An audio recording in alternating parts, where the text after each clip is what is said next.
kálẹ́, ẹ káàsálẹ́ o, a kú dédé àsìkò yìí. Mo kí gbogbo wa níbikíbi tí ẹ bá ti ń gbọ́ mi. Èmi ọmọ yín olólùfẹ́ yín náà ni. Àkàlàmàgbò TV, ẹyẹ méjì ò ń jàṣà. Ọ̀rọ̀ ìlú Nàìjíríà, Ọlọ́run ní jẹ́ ká jíríyà o, lágbára àṣẹ Elédùà. Ọlọ́run á gbalẹ̀ Yorùbá fún wa. Ẹ wá wo ohun tí a mú wá o. Àwọn ìròyìn ní yàjóyàjó. Ní alákọ̀ọ́kọ́, láì ní fi àkókò wa ṣòfò, ẹ wo ohun tó ń ṣẹlẹ̀ nínú ìlú tẹ́ gbọ́kànlé tẹ́ ẹ sọ pé Nàìjíríà go better. Nàìjíríà go better, àwọn àpẹẹrẹ wo lẹ rí? Àwọn àpẹẹrẹ wo lẹ rí pé ìlú yìí fẹ́ better? Òun làwọn ìbéèrè tá a ti ń béèrè. Ẹ ò ní bínú ni o, kàkà ló bá wa ń fà á. Ẹnìkan ò po ò bá gbogbo lẹ́nu.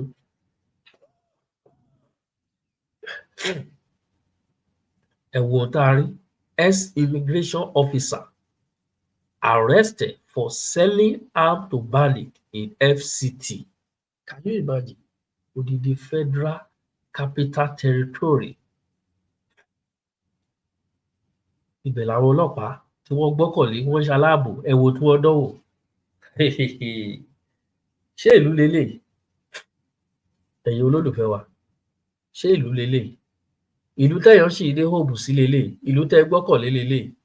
The Federal Capital Territory Police Command has intercepted a former immigration officer who was attempting to sell firearm to bandits operating in Abuja, Kaduna forest.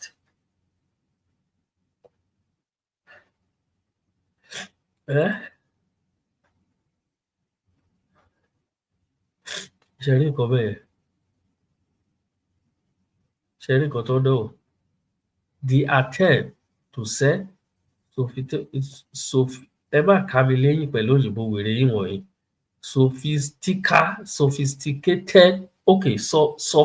Sophisticated firearm to bandits. They are selling sophisticated weapon. That is what they are selling to bandits. Ọlọ́pàá àwọn tí wọ́n tì mọ́nú prison wá tàbí prison wá lọ jalè, wọ́n á lọ rọ́ọ̀mù wá padà sínú prison. Ìlú Nàìjíríà ló ti ń ṣẹlẹ̀. Ìlú Nàìjíríà ló ti ń ṣẹlẹ̀. Ẹ wò wọ́n. Ṣé ẹ rí nǹkan tí wọ́n pa lọ́wọ́ wọn? Ẹ wò bọ́n. Ẹ wò bọ́n. Ṣé ẹ rí nǹkan tó ṣe rí wọn? Eléyìí ṣẹlẹ̀ ní èní leléyìí ṣẹlẹ̀. Ṣé ẹ rí wọn? Ṣé ẹ rí wọn? Kábíyèsí Elédùmarè. Ẹ̀yin á rí ìròyìn ní ìbélé yìí, ẹ̀yin á gbá orí mú ni pé kí ló dé? Ìlú tó lọ́ba tó níjòyè. Ṣé ẹ rí ohun tí wọ́n dánwò? Ẹ rí ohun tí wọ́n ń dánwò. Ẹ rí ohun tí wọ́n ń dánwò. Ìròyìn kan jáde ní àṣálẹ́ yìí. Ìròyìn kan ó jáde ní àṣálẹ́ yìí. Wọ́n ní inú àwọn ará ìlú ń dùn nígbà tó a gbọ́ ní ọjọ́ Monday pé àwọn NNPC wọ́n ti sọ epo di 860 naira per litre ni wọ́n náà ṣe epo dà. Inú àwọn ará ìlú dùn pé àti ẹ̀dúpẹ́ ó ti wálẹ̀ díẹ̀. Inú àwọn kan ò dùn. Inú àwọn kan ò dùn sí o. Àwọn Afenifere ti yarí o. Àwọn Afenifere wọ́n yarí. Wọ́n kọ ìwé sí Bọ́lá Ahmed Tinubu. Wọ́n ní wọ́n ti tọpinpin pé àwọn kan ti wà nídìí pé epo ò ní wálẹ̀ o. In fact, wọ́n ń figun mọ́ Dangote lọ́wọ́lọ́wọ́. Nínú àwọn ìròyìn tó jáde ní àṣálẹ́ nìyẹn o. Ìròyìn yàjóyàjó. Ìròyìn kí ni mo pè é? Ìròyìn yàjóyàjó. Ìròyìn nǹkan tá a gbọ́ lálẹ́ yìí nìyẹn. Ìròyìn tá a gbọ́ lálẹ́ yìí nìyẹn o.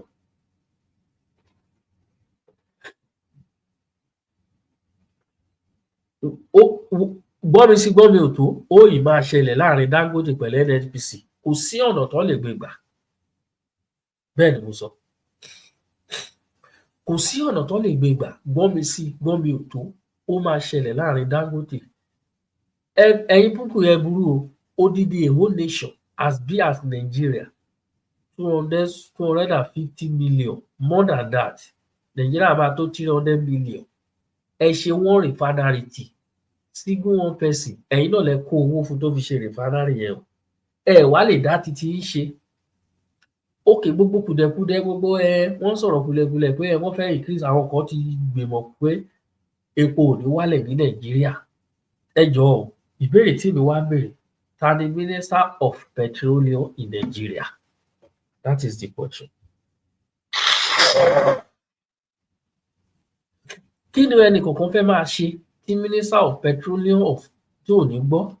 Ṣé Minister àbí kí ni wọ́n pè é? Ṣebí Tinubu ni President yín? Ṣé bóò ni? Ẹ jọ̀ọ́ irú ìgbésẹ̀ wo lẹnì kọ̀ọ̀kan fẹ́ gbé tí ò ní tẹ ẹni tó jẹ́ ọ̀gá sí abala yẹn, tí ò ní tẹ̀ ẹ́ lọ́wọ́? Irú ìgbésẹ̀ wo ná fẹ́ gbé? Ẹ ti bà Nàìjíríà ti tán. Nàìjíríà ti tán pátápátá. Ó ti tán. Ẹ gbàgbé nípa ìlú yìí. Ẹ gbàgbé nípa ìlú yìí. Mo fẹ́ fi ọ̀rọ̀ kan hàn wá ńsìnyí. Ẹ gbọ́ òótọ́ ọ̀rọ̀ tó ń jáde lẹ́nu Adams Osomole. Màá play fídíò yẹn sí.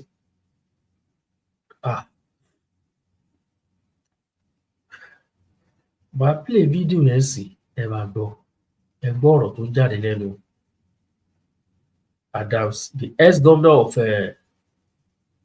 of Edo State, tó fìgbà kan jẹ́ president àwọn kí ni wọ́n ti ń pè, àwọn Labour nígbà náà lọ. Adams Osomole. Àwọn èèyàn ṣe tó wù. Ẹ wo nǹkan kan ṣẹlẹ̀ lénìí, wọ́n ṣe kankan ní, mo ń gbọ́ nínú FM láàárọ̀ yìí, ní Fresh FM Ìbàdàn. Wọ́n ní president Sierra Leone ó wá condolence àwọn family bàbá Ayọ̀ Adébánjọ. Ó wá gbàbẹ̀ wá sí Ọ̀yọ́ State láti wá visit governor of Ọ̀yọ́ State. Wọ́n wá lọ ṣe program kan ní kí náà ti ń porúkọ ẹ̀, Fáṣọlá Farm Settlement. Wọ́n wá béèrè lọ́wọ́ pé báwo náà ṣe ṣe é. Ǹjẹ́ ẹ jẹ́ mọ̀ wípé according to àwọn oníwádìí, wọ́n ní Nàìjíríà ṣì ní highest cassava produce in the world. Àti ẹ̀mọ́ nípa ẹ̀ rárá, tó ẹ́ pé àwọn ìlú míì ni kíákíá lẹ máa mọ̀ lára. Ẹ rántí Malaysia, pé ilẹ̀ wa náà ní Nàìjíríà náà ti wá mú èkùrọ́ tó lọ gbìn, tó jẹ́ pé àwọn ni the highest red oil produce in the world as at today, followed by Indonesia. Ọ̀dọ̀ wa náà ti wá mú. Ẹ wá máa wò gbogbo àwọn nǹkan tí president Sierra Leone wá study lénìí ní Ọ̀yọ́ State. Ẹ fún ní ọdún 10 péré, ẹ̀yin lẹ̀ ti máa lọ sọ́dọ̀ wọn. Àwọn èèyàn jáde, wọ́n sọ̀rọ̀ àwọn tó ní fáàmù síbẹ̀, àwọn tó ní màálù. Àwọn èèyàn wá ní màálù o. Èmi tó ń sọ̀rọ̀ lórí rédíò ni mo rí lè mọ̀ pé yes, bàbá yẹn tẹ̀ ń sọ boldly ìbílẹ̀ ni pé àwọn ní màálù tẹ́ pé àwọn bòróró ló bá àwọn Fúlàní, pé kì í ṣe àwọn bòróró làwọn ń lò, bá àwọn bòróró yẹn ló máa ń pọ̀ sí problem, pé bọ̀tà àwọn Fúlàní. Èmi ò mọ̀ yàtọ̀ tó wà láàrin wọn. Fúlàní ni Fúlàní jẹ́ o. Wọ́n lè fa àwọn most of àwọn tó ń da ẹran fún wọn, wọ́n ló ní ojú ibi tí wọ́n gbọ́dọ̀ dé. Ǹjẹ́ ẹ ń tẹ̀lé wọn dẹran kiri? Ẹ̀yin bàbá wọ̀nyí, ṣé ẹ ń tẹ̀lé wọn dẹran kiri? Mo tiẹ̀ gbọ́ ìròyìn kan nínú mi dùn sí ní ìlú mi. Kí ó tó di pé olóògbé Ọdúnayọ̀ Akérèdọ́lù Àkẹ́tì, ó tó di pé ó kú gbà ẹ̀, ó fi òfin sílẹ̀ pé wọn ò gbọ́dọ̀ rí ewúrẹ́ kó máa rìn nínú ìgboro. Òfin yẹn fẹsẹ̀ múlẹ̀ o. Ẹ báyìí nínú ìlú mi, ẹ lè rí ewúrẹ́ sójú nínú ìgboro o. Nínú ìlú tí mo ti wá, Àjọwá Àkókò Ondo State, ẹ lè rí ewúrẹ́ láàrin ìgboro. Ẹni tó bá jẹ́ ọmọ ìlú mi kọjá mi ní pé àrọ́mọ ò pa.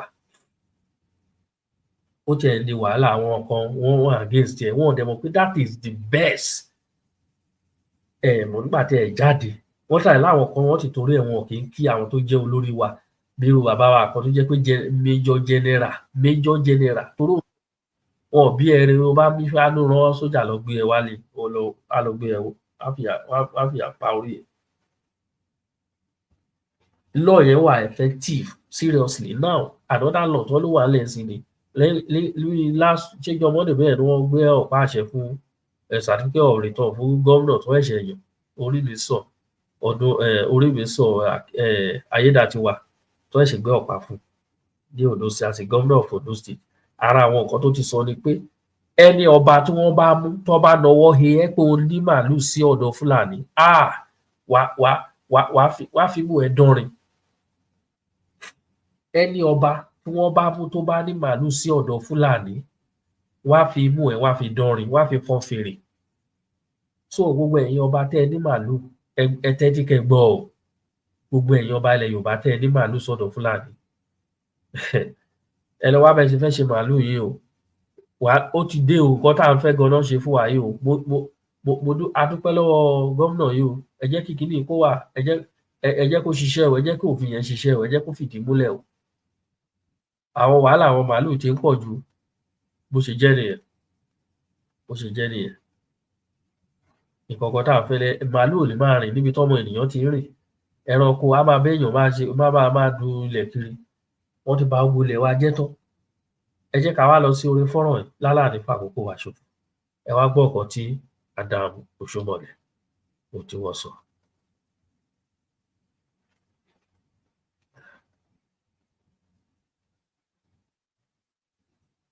Nigeria, where you don't have solid minerals, even in the south. But what I observe, whereas the federal government is ruthless with people who are doing illegal oil buckling, and they deploy JTF to deal with those involved in illegal buckling. When it comes to illegal mining of solid minerals, the federal government changes. It's like using different standards. And I'm very angry about that. Because if we have to fight, deploy army, even to kill, for anyone who is involved in illegal buckling of oil, and you deploy JTF, a combination of army, police, air force, everybody, why are we allowing illegal mining in many parts of the country that is going on? And they are being mined by retired generals, and we know them. Yes, we know them. Nobody can pretend doesn't know them. I did a letter to former President Buhari, because somebody I sent to go and conduct a primary somewhere reported back to me, a retired general of Northern Extraction, told me that, look, Adams, you are worried about the challenge of conducting primaries in Zamfara. The challenge you see is there is far more than that. And if it's not dealt with, Nigeria will not know peace in parts of the country. And this gold go all the way through the belt, all to Kaduna. And it up to, yeah, correct. And he told me that those involved in this illegal mining, they use choppers. They procure arms exactly the same way as our military were doing in the South. They give them arms. They use choppers to come and cut away the gold. And they take them out of this country and make billions of US dollars. And the federal government is not doing what it should be doing. I took this letter to the former president when I was national chairman of APC. And I said, call the general to give you more brief. In fact, what is happening, or what subsequently happened in that part of the country, was exactly what the general told me was going to happen. Because these guys have been weaponized by the illegal big men who deploy them, secure territories, and the weapon is meant to protect the Chinese and other foreigners who they actually employ to carry out the mining. And on occasion, they use the same weapon to carry out banditry, kidnapping, and all of the terrible things that are going on. Chief of Committee Chairman of Defense Staff, tell the defense I said so. That some retired military officers, army officers are involved in it. The day we can't tell the truth, this country cannot flourish. We can't change our, when it affects our people, we are at our best. We talk strong. Some other people appear to be above the law. That is what is going on with solid mineral. It is not that we don't know where it is. We have a whole survey of where we have what across the length and breadth of Nigeria. We also know, everybody complaining about certain people from certain nationalities. How they got here, even as we are talking now, they are doing those illegal mining. And those guys are getting richer when Nigeria State is getting poorer. But we carry the consequences of banditry, kidnapping, and that which these on illegal armed men, which they equip. Sir, who can afford to buy a chopper to land in an illegal mining site, cut away gold, return to Sediti, and then on the way to airport, bam, take them out of the country? This is happening. So I agree with you, but my position is that we shouldn't, as senators, be lamenting. As senators, we should fix the problem. We should tell the executive, you must deploy exactly the same force that you deploy against illegal oil bunkering. That same force should be deployed to deal with criminals who are money. When I say criminal, it can be a retired general, it can be a retired permanent secretary, it can be a retired trade unionist or a retired labor leader. Whoever is involved, they should be dealt with. Let Nigeria see that we are not condoning this. We are not lamenting what is going on.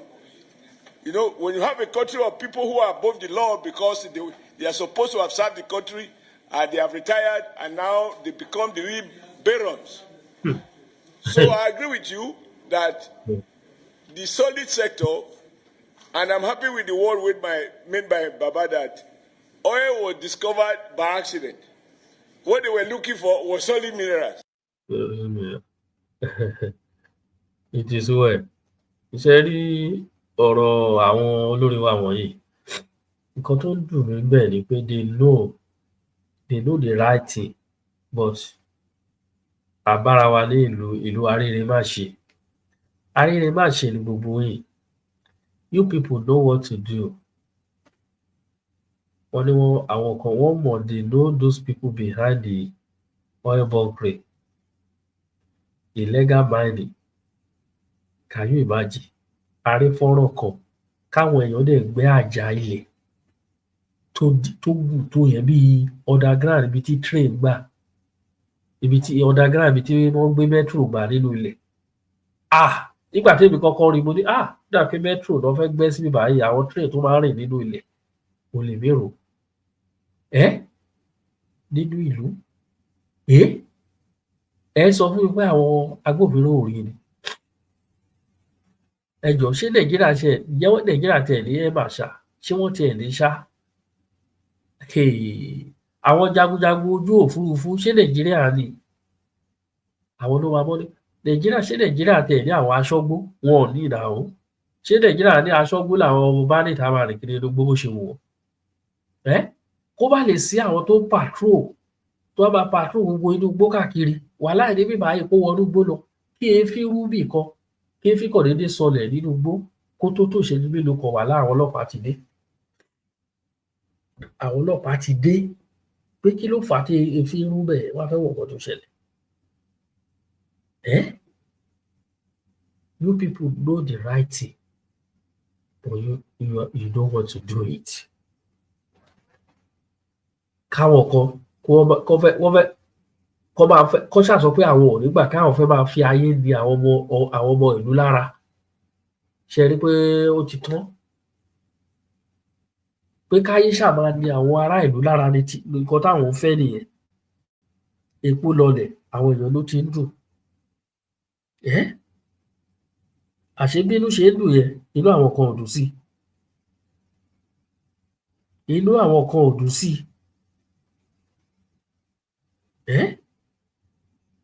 Inú àwọn kan ò dùn sí. Ẹ wo ohun tó ṣẹlẹ̀ sí arákùnrin yìí nísìn.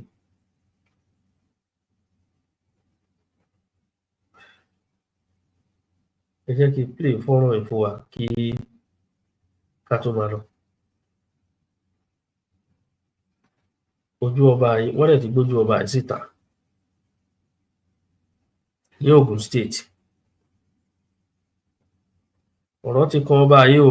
Ṣé rí ẹ̀yin ọba ilẹ̀ Yorùbá, ẹ̀yin ni ẹnu ń kùn yín lẹ́nu ọjọ́ mẹ́ta yìí. Lẹ́nu ọjọ́ mẹ́ta yìí, ẹ̀yin ọba ilẹ̀ Yorùbá.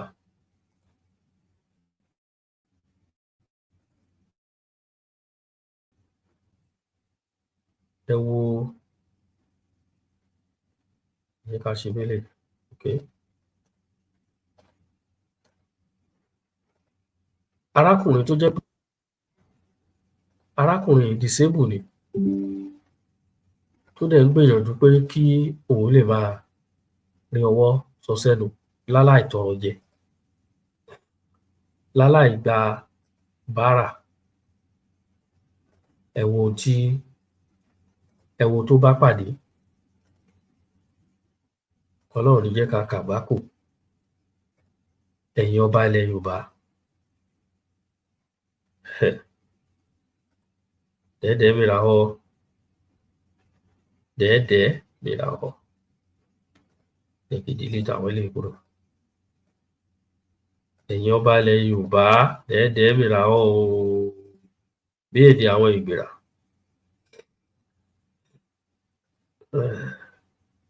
Ẹ jẹ́ kí n gbé fọ́nrán arákùnrin náà sí kẹ́gbọ́ ohun tó ń ṣẹlẹ̀.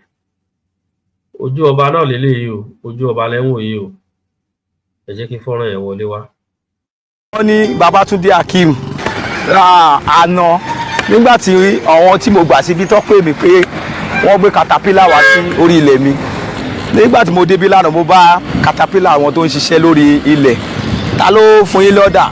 Wọ́n ní Káyọ̀dé àti ọba Àkámọ́ Ìtorí. Káyọ̀dé òun ni baálẹ̀ Ọlọ́runṣògo, ó dẹ̀ pé rẹ̀ ní baálẹ̀ ọba Aṣúnrẹ́ ní Ifọ̀ local government. Àwọn bọ́ìsì ẹ̀ tó kó síbí wọ́n ju 40 lọ. Gbogbo àwọn tí wọ́kàsí mi tó wà bí lọ́nà lọ́ ń ṣe gbogbo ẹ̀ fún wọn pé kinní kan pé wọ́n ń ṣe fídíò wọn. Èmi náà débẹ̀ pé kinní wọ́n tì mí ṣubú. Ojú ọba náà lẹ́wọ̀n yìí. Ṣé wo arákùnrin ṣe rí pé ó gbé crushing stick sọ́wọ́, wọ́n tì ṣubú, wọ́n kó àwọn tọ́ọ̀gì sórí ilẹ̀. Arákùnrin dẹ̀ ló nílẹ̀. Ẹ jẹ́ ká máa gbọ́ lọ. Ìkúnná aṣọ wọ́kàsí ibì kan ni mo wọlé ní báyìí nísìn. Mo fẹ́ kọ́ ọmọ Nàìjíríà kan gbà mí rí bí mo rí báyìí nísìn kí èèyàn kan tún máa fìyà jẹ mí. Ó torí pé ó toró lóhùn jọba. Ogun state government, federal government, rep tó ń represent ọ̀dọ̀ wa bí kí gbogbo wọn kọ́ ṣàánú mi. Kọ́ jọ̀ nítorí Ọlọ́run. Láti 2014 ni mo ti wà lórí fáàmù yìí tí mo ti ń ṣe kinní. Mo ní fish pond bẹ́ẹ̀, mo ní pigrin bẹ́ẹ̀, mo ní poultry bẹ́ẹ̀, mo ń dáko bẹ́ẹ̀, mo gbin iṣu síbẹ̀, gbogbo ẹ̀ ló wà nù kinní, gbogbo ẹ̀ ni mo ní iṣẹ́ tí mò ń ṣe. Ṣé ọba Àkámọ́ àti Káyọ̀dé Ṣódìmú tó pe rẹ̀ ní ọba Ọlọ́runṣògo, ṣé wọ́n fẹ́ kí n máa lọ tọrọ bárà ni?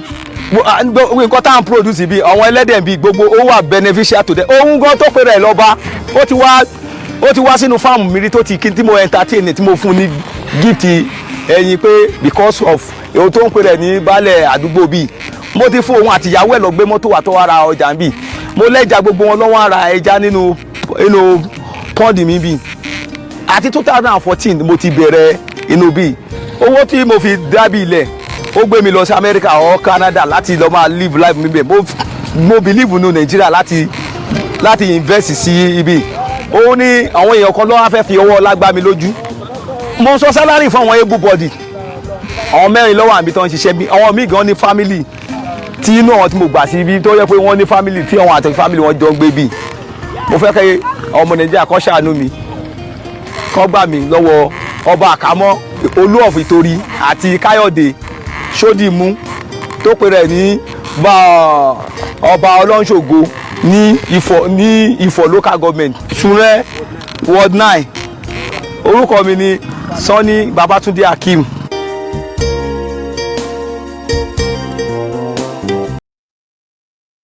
Ó ní ojú ọba náà ní òun náà lẹ́ ń wò yìí, ojú ọba náà lẹ́ ń wò yìí, from Ogun State. Ẹ wá nǹkan ṣe sí ọ̀rọ̀ ọba yìí o.